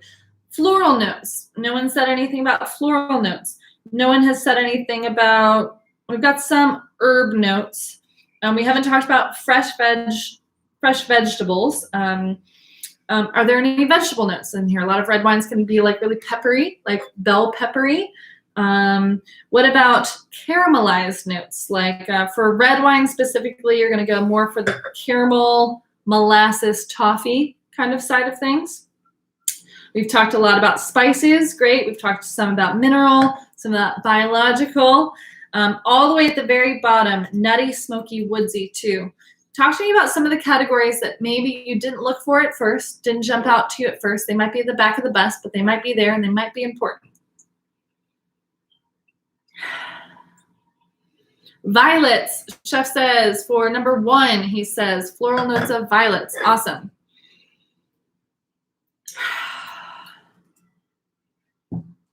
Dried violets. Very cool. Awesome. Love how everyone's jiving. Number 2 has a smoky quality. Yeah, it's like this campfire smoke where like the fire's been burning, you went to sleep, you woke up in the middle of the night, it started to rain, and it's kind of like that smoldering, wet, wood, smoky kind of quality to it. A little bit more of that dank. Caramelized meat. Interesting. All right. All right. see some like caramelized onions and some like jus over like a braised brisket or something.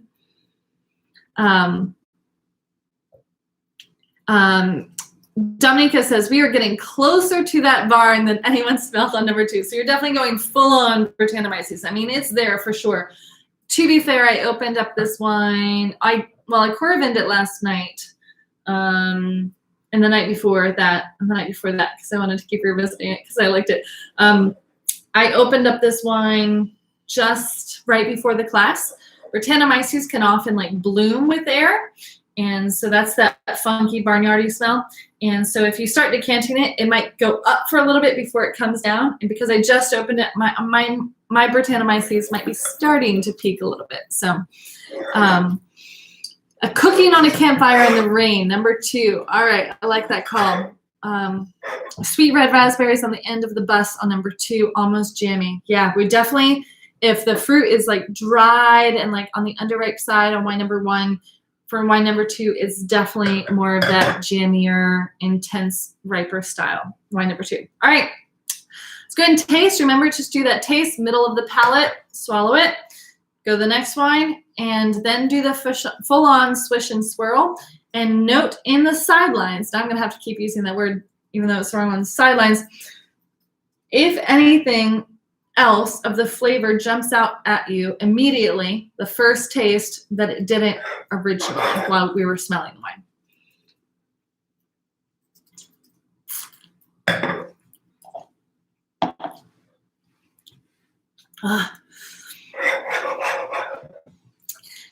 I mean, there's rarely a class that I do that I don't love all of the wines, because I get to pick the wines, and I'm generally not going to pick a wine I don't like.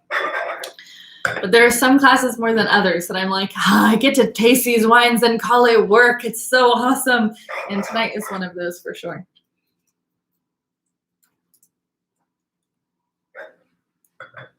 Okay, first impressions. My first impressions, wine number 1 is way more woodsy, tannic than I like wood notes than I got on the nose. And wine number 2 is a lot more plum characteristic than I got on the nose. That's my first impression of the taste. So let's swish and swirl and see how things start to develop. We're going to do the acid test. Acid test is important in reds, not just whites. So make sure to think about that acid test. Swirl it. Make sure before you do that acid test, you were doing a pretty aggressive swirl and getting it back in there. Don't be distracted by the tannins in the front of your mouth. With red wine, everyone wants to be distracted by the mouth drying sensation when they need to focus first on the mouth watering sensation.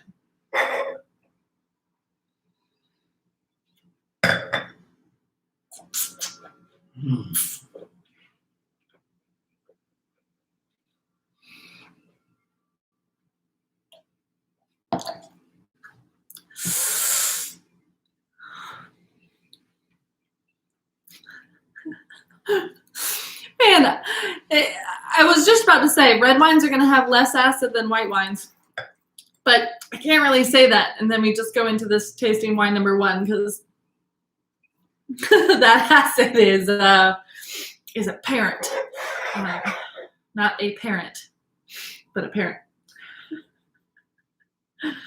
If anyone, if I know it's hard to ever delete things online permanently, but I'm sure someone will eventually have a field day when my grandkids or something like that, looking back on these YouTube videos, being like, she was such a nutcase, like who just randomly keeps streaming, talking about all of these random thoughts that pop into her head. And that's me. So thanks for being down for the party, y'all. All right, wine number 2. Let's do that acid test. Took a while to recover from wine number 1.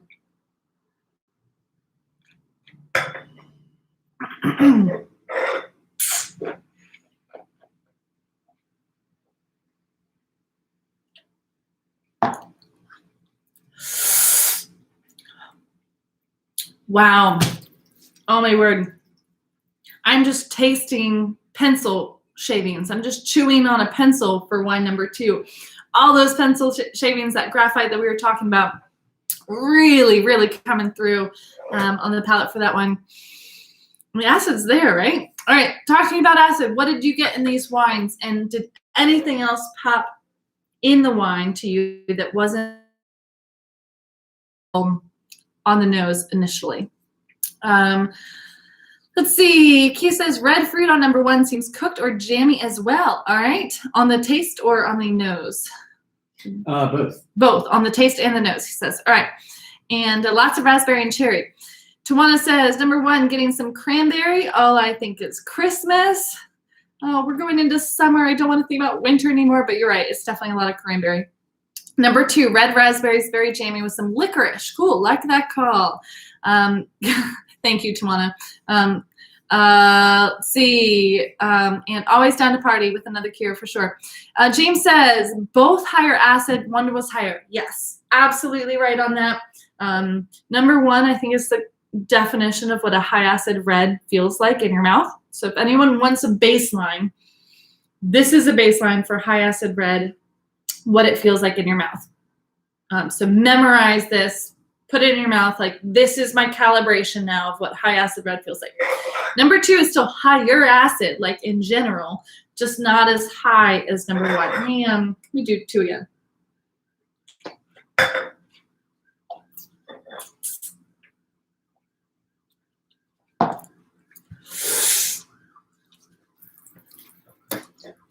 Number 2 is definitely there. I think number 2 is definitely like 3.9, close to a 4. Number 1 is like definitely approaching that 5, that full-on 5 in terms of acid level. Christmas in July, why number 1? I like that call. Great. The cranberry and baking spices on number 1, just making me want to put up a Christmas tree. All right. I'm okay with Christmas in July as long as we're not going back to cold weather because I need some sunshine and warm weather in my life. All right, so we've done acid. Now, even though these wines seem really acidic and high alcohol content that we're getting, they still might have some residual sugar. So let's do the sweetness test. Even if we don't think it's there, it's still important to still go through all of the tests. No cold indeed, yes.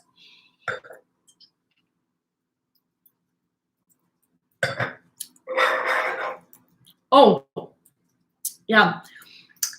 Ain't no sweetness on number 1. That is the definition of a bone dry red wine. So if you are getting some sweetness on the tip of your tongue, maybe what you're experiencing is more of that like minerality, tannins, something else is going on there to give you a sensation of sweetness, but that ain't sugar. So again, calibrate your brain to memorize that sensation as a dry red wine, a very dry red wine.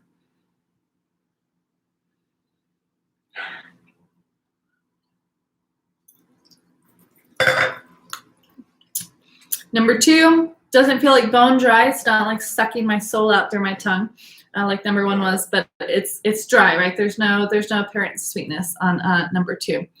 Negative sweetness on both. Okay, great. I missed the negative at first when I saw the comment, Tawana, because the chat box is very small on my screen. And I was like, oh my gosh, she's getting sweetness on both. What is wrong with my sweetness detector today? I like it. Thick ass steak with both of these. Yes, absolutely. That acid, baby. All right, so both of these are dry. Say number 1 is like bone dry, like level 0 out of 1 to 5. And number 1 would be like 1 out of 1 to 5 for sweetness. So dry, but not negative dry. Tannin. Let's talk about tannin now. Now, I'm just warning y'all. I'm guessing already that these wines are going to assault your gums as you do the tannin test. Have some water ready to be able to rehydrate your mouth. You are going to need it. I'm guessing these are going to be pretty high tannins just from how they feel so far on our mouth. So push the wine up into your gums. Hold the wine up here for a few seconds. Release it. Spit it out. Drink it, whatever you want. And then kind of wiggle your mouth around and feel that cotton ball sensation. It really helps to actually move your mouth around. The harder it is to move your mouth around, the higher the tannins. Let's see.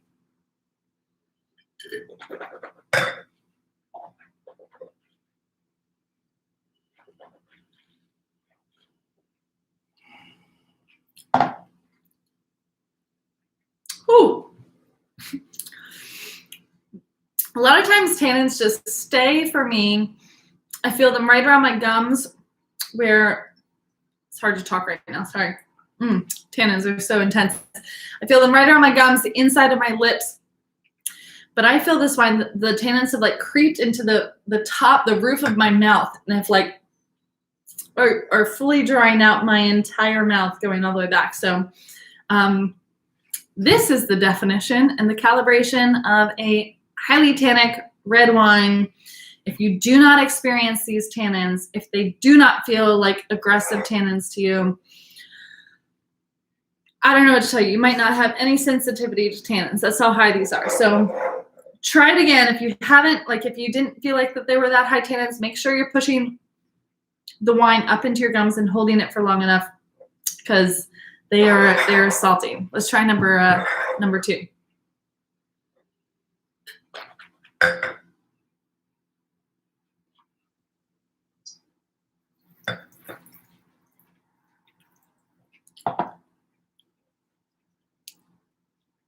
Yeah, number 2 is like normal, right? It's not so extra. Why is number 1 gotta feel so extra? Can you clarify the tannins versus oak again, please? Yes, I can. So tannins, it's a polymer, so chemical chain of molecules that comes from plant material. It comes from plant material that is not the fruity, sweet part of the plant. So the flesh of the actual grape, the sweet part that we eat and the wine is made out of, will not have tannins in it. Tannins are going to come from the seed of the grape, the skin of the grape, the stem, the leaf, anything that's part of the grapevine that is not the actual juicy, sweet part of the grape. Tannins also come from the stem of any other plant, including trees. And we get our oak from tree trunks, which is the stem of a tree. So the tannins are coming from oak as well, if the wine was aged in oak. So some grapes naturally have higher levels of tannins because the grape skins and seeds themselves have more of those polymers in it. Some grapes are aged in a lot of oak. So your wine could be highly tannic because the grape itself is highly tannic, or it was aged in oak, a lot of oak and newer oak, or both. So high tannins will indicate either that the grape has a lot of extra natural tannins in the actual grape skin and seeds, or that the wine was aged in oak, or sometimes both. Medium tannins is most wines. There's some wines that have very low tannins, some wines that have very high. We'll get to that with the conclusion stage, but number 2, wine number 2 is the classic definition of like the calibration of what medium tannins would be. They're almost silky in comparison to the assault of tannins on wine number 1. Tannins are going to give not just that drying sensation, because what's happening is those polymers, they have a charge to them. That charge likes to link up with water molecules. And so it's going to literally chemically bind with the water molecules in the front of your mouth, absorb that moisture, act as an astringent, and literally dry your mouth out because it's absorbing the water from your mouth. So then you have to like rehydrate your mouth to get the moisture back in.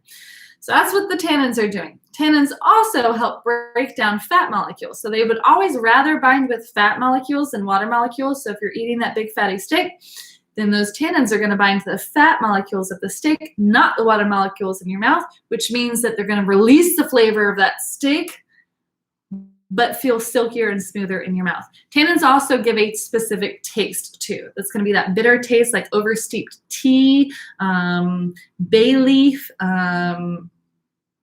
bitter espresso kind of thing. So it's going to give the bitter components to red wine and the drying sensation. So great question about tannins. Let's see your notes about these tannins. Sweaters on my teeth. Yes, absolutely. Totally. Cotton in my gums like a dentist. Absolutely. Number 2 is much calmer. Going back for round number 2 in reverse. Great job. Remember that trick. Always switch up the order. See if you can confirm your experiment. There it is on number 2. Yeah, because we tried number 2 right after number 1. Number 2 seemed damn near silky tannins compared to what number 1. Let me try number 2 again, see what they're like.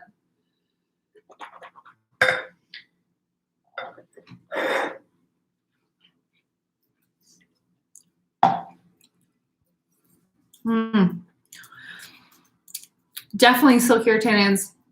They're there. Definitely not as apparent though, for sure. They're there, but just more like normal level tannins. So number 1, love the tannins. Great, Danielle. Glad you love the tannins. Tannins on number 1, still strong in reverse. Yes. All right. Number 2, even though the tannins are relaxed, has great structure. Yes, absolutely. All right. So we talked about acid, sweetness, and tannins. Rehydrate your mouth. Let's drink the wine and think about alcohol levels. Oh, man. Tannins. They be for real.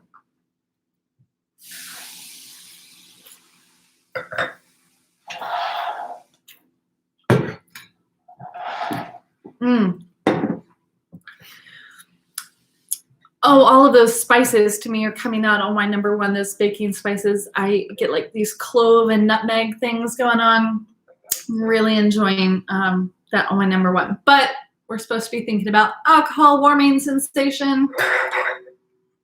Number 1, I get very, very little warming sensation effect.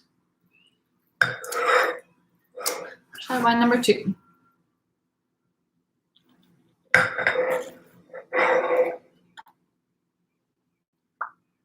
Oh, will you grab them out of the freezer? Yeah.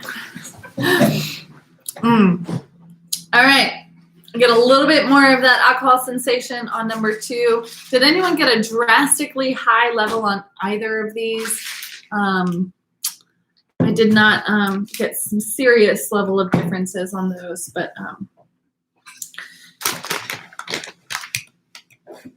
all right, talk to me now. Let's go through body, finish, balancing complexity. Going to make you do all 4 kind of at once, because you can kind of, this is when we retaste the wine and kind of reassess the wine as a whole. So we've broken down a lot of the components. We've talked a lot about tannins and acid, which is important for red wines when you're really analyzing the structure of red wines. But let's get through body. Is any of these, are either of these wines lighter bodied, medium bodied, full bodied, somewhere on the spectrum? Where do they fall? Do they fall both together? Are they different? What's the difference here? 1. Yeah. Thank you.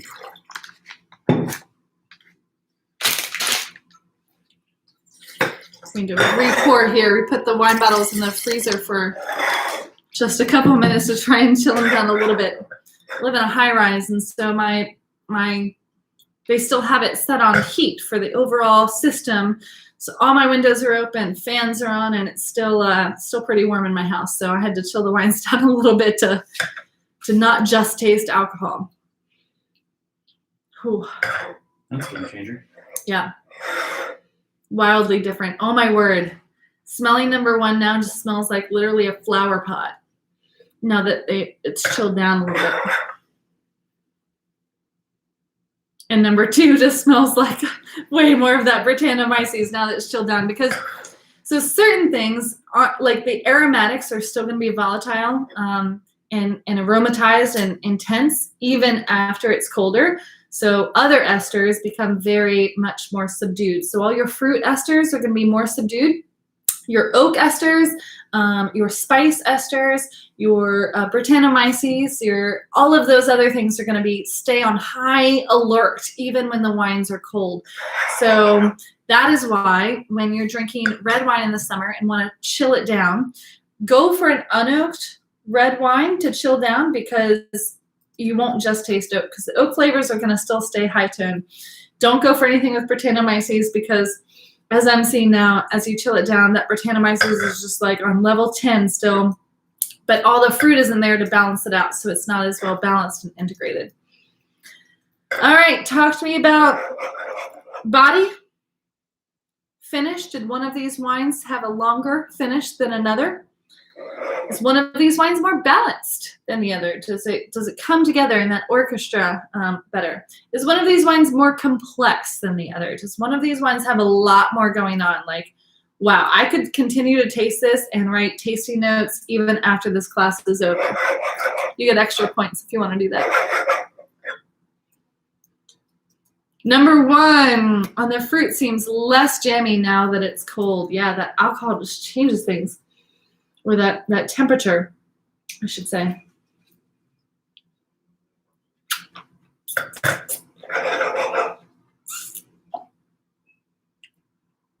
And as always, like LeVar Burton would say, don't take my word for it.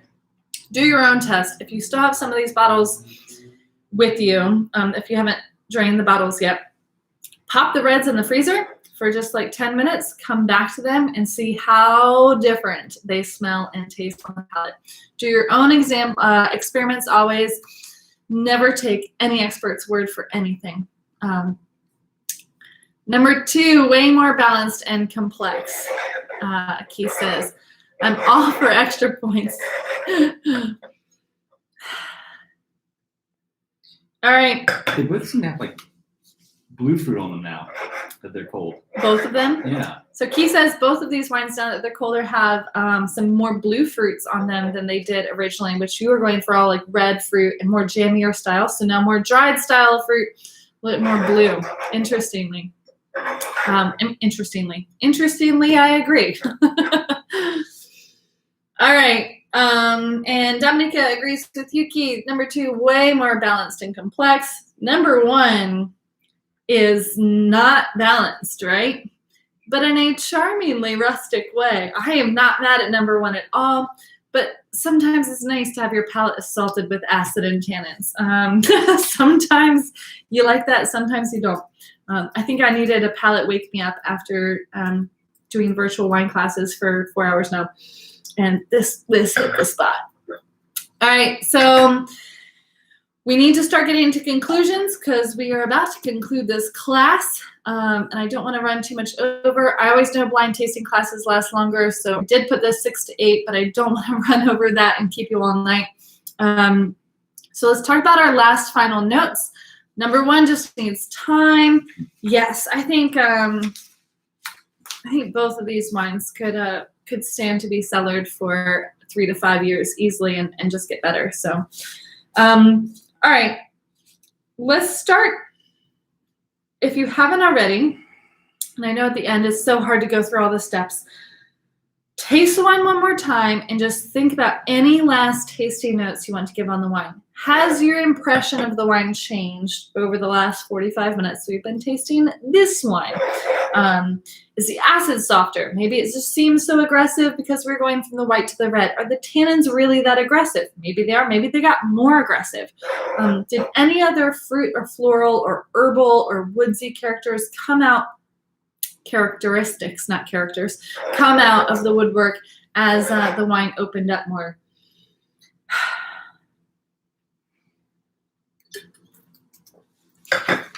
Then we'll start going over what these grapes actually are. Yeah, number 1, the rusticness of the acid and tannins certainly isn't balanced.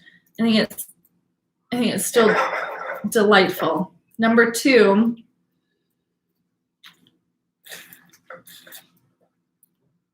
oh my gosh, I could just drink 2. I could drink both of these for a long time, be perfectly happy, but 2 I could drink all night, and I could probably continue to get more tasting notes through it. 2 is wildly more complex, I think. I don't think 2 is necessarily either a balanced wine fully, like it's not the most balanced wine that I've ever had because that Brettanomyces is kind of, hey, here I am. But I think it is more complex and it is a little bit more integrated than wine number 1. I think the finish on wine number 2 is also longer. Wine number 1 is so light-bodied, but interestingly, contradictorily, way more tannic and way more acidic than wine number 2 is. So wine number one is just like this juxtaposition wine, which I always enjoy the challenge of wines like that that change my perception of what I think the wine is going to be. So, see here, Q song, Under Pressure. Yes, I love this. Tasting more green notes at number 2. That has opened up some. I like that call. I think the Brettanomyces kind of overpowered the wine at first, and it got these grumbly fruits, but I definitely think there's some herbally, peppery notes in there. What green notes are you? More green pepper and like a soft green herb. I don't want to say tarragon because it's not that kind of fragrant, but. So Key said, if you didn't hear, more green pepper and green herbs on wine number 2 as it's opening up. Maybe like tarragon, but maybe not quite that fragrant. So Crystal said number 2, my favorite, reminds me of one of my faves in the wine fridge now. Cool. All right. Now remember, it's okay to let that guide you a little bit when you make your conclusion, but don't let it be the reason you make your conclusion. Don't let your memories be your guide. Let your taste notes be the guide. So now, ladies and gentlemen, let us break out the classic descriptors of red grape varieties. As you do that, I will tell you, there are still no tricks in here, but the Brettanomyces was an unexpected turn for me. I had had this wine before in another vintage, and it did not have Brettanomyces in it. Brettanomyces is not a characteristic of any one grape variety. It is literally just fungus that grows in cellars that the esters are absorbed by wine that's aged in the cellars. Fungus isn't growing in the wine. It's just like the aromatics that are in the airs because of that fungus changes the flavors of the wine that are cellared there. So don't look at that Barnyard Funk to be any indicator of what grape it is, because any grape can have Brettanomyces. So don't let that be the guide. And I apologize that it's in there. I wasn't expecting it. I say I'm not trying to trick you, and I wasn't trying to trick you, but that wine ended up becoming a little bit more tricky because of that Brettanomyces. So I will tell you, number 1, if you didn't already guess it, is definitely a thin skin grape variety, right? So it gives us just 4 options. Number 2 is a medium skin grape variety. It's not thick skin, so it's not Cabernet, it's not Syrah. So that gives us 1, 2, 3, 4, 5 grape varieties. Let's see if number 1 we can nail down, or we can cross out any options based on its color. We'll start at Pinot Noir. The color range from light to medium in concentration, usually ruby with some brownish undertones, okay? Gamay, so we're going to leave Pinot Noir on the table. Gamay, range from light to medium concentration, usually ruby with a magenta hue to the rim. We did not get that at all, so let's cross off Gamay. Nebbiolo, very pale in concentration, brown tinged coloring even when young. And I made that note because old wines will always have a brownish, more brownish coloring, but certain wines are brown even when they're young, like Nebbiolo. Okay, so that's on the table. Sangiovese, range from light to medium concentration, usually ruby with brownish or goldish undertones. Okay, so now number 1 only has 3 options: Pinot Noir, Nebbiolo, Sangiovese. Number 2, see if we can nail down anything. How can we do so? All right. For the purposes of time and time only, I'm going to apologize to people who've already made guesses about Zinfandel. We're going to cross off Zinfandel. And again, this isn't because your tasting notes don't lead you to Zinfandel. I don't even think Zinfandel's a really bad guess on this one. I think this wine is a little bit confusing. So in order to help guide you, I'm going to tell you that this wine is a Bordeaux grape variety. And by that, I mean there's 5 classic grapes of Bordeaux. Cabernet Sauvignon, we know it's not that because I said it was medium skin. That's a thick skin grape variety. Merlot, okay, that's an option. Cabernet Franc, that's an option. Malbec is a Bordeaux grape variety. Petit Verdot, that's not on here because it's not often made as a varietal wine, meaning not blended. So let's cross off Zinfandel and Tempranillo. Also, those are confusing grapes sometimes to blind taste. Maybe we need to do a tasting just of those. So that gives you 3 options for number 1, 3 options for number 2. I'm not trying to trick you. I do apologize that Brettanomyces threw a wrench in the system here for you. So now make your final guesses, and we'll go from there. So Do do do do do do do do do do do do do do. All right, I'll stop now. Quiz me.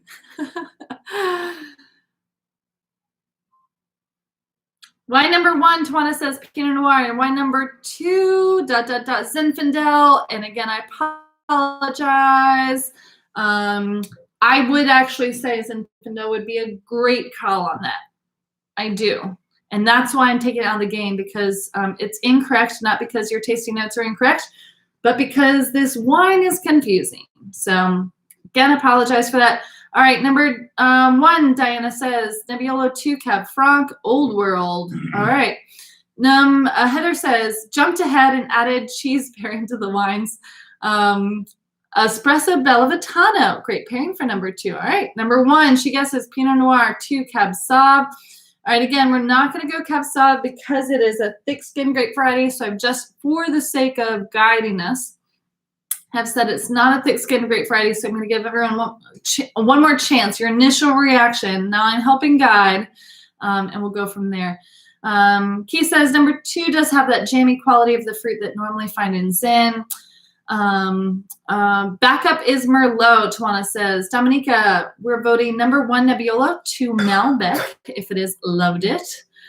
James says, I don't know. We both thought number 2 was either Zin or Tempranillo. I know. That is why I had to nail those out, because they could be absolutely correct guesses. Man, this is hard. Always the medium skin grape varieties are all like medium across the board structurally and have very similar taste profiles. It's hard to really not this varietal though. Get between them. This wine is frustrating. Number 2 reminds me of Polenta Exide. Going to go with Cab Franc number 2, Chris says.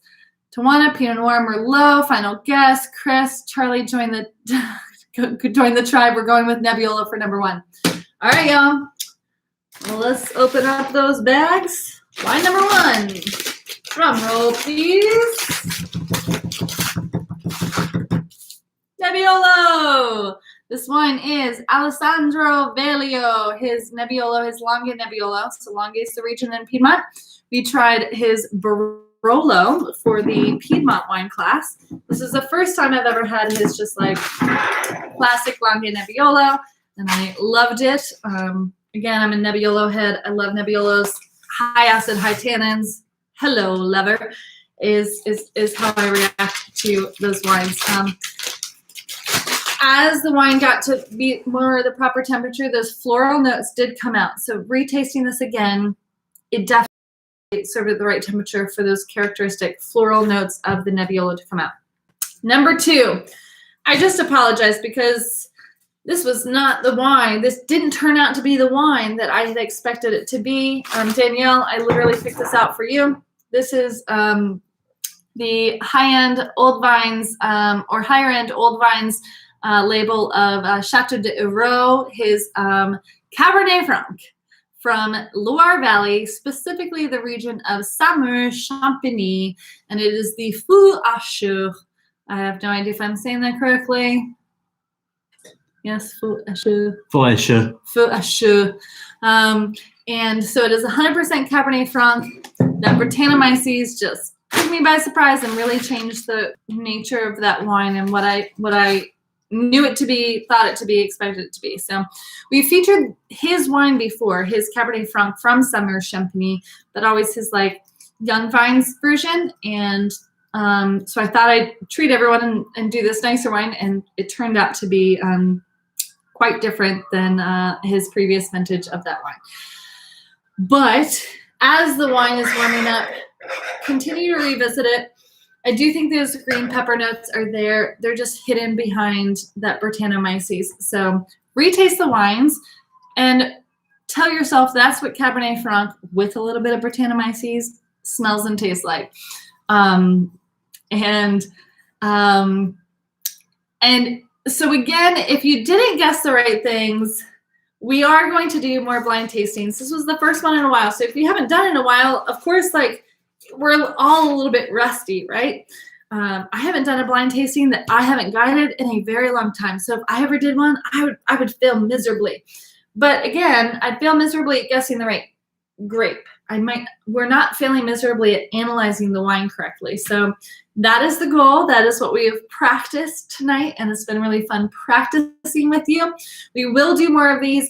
I will probably do them on Zoom so I can see people's reaction more, and they're not going to be on Saturday nights anymore. As we go into the summer, I'm thinking about doing the YouTube classes on Wednesday nights and maybe doing like Saturday afternoon study group or something like that. The people who want to just like really fully nerd out will do smaller groups of more intense focused tastings, and they'll be on Zoom so that we can all ask questions and bounce around commentary a little bit more than we can on YouTube. But thank you all so much. And Kira, thank you for tuning in. Even though you didn't have wines, I hope you had fun. I hope everybody had a good time and learned some information or learned some techniques, or at least just learned how to become a better practicer of blind tasting. The goal, again, is not to guess the right grape, but to learn how to analyze wine without these preconceived notions. And that's what we practiced tonight. It was fun doing so. So, can we request a blind tasting in our 6-pack where we do an independent study and you wrap our wines? Absolutely. Anytime anyone wants to blind taste wines just on their home, like at their home and in their own time, I'll wrap up the bottles and you can get a 6-pack and it'll come with tasting notes and the whole shebang. And then you can email me your tasting notes and I'll coach you on areas that of the structure and analysis that maybe we can improve on. So highly recommend being that level of a nerd. Way to go, Tawana. You get the gold star. Thank you all so much for coming out. It was great seeing everybody. And if you have any notes on other classes you'd like to see or other things you'd like to do in the future, please don't hesitate to let me know. Until I see you next time, taste lots of great wine and share with your friends, and everyone get vaccines so that we can finally have in-person tasting events. And that's all. Cheers, y'all. Bye.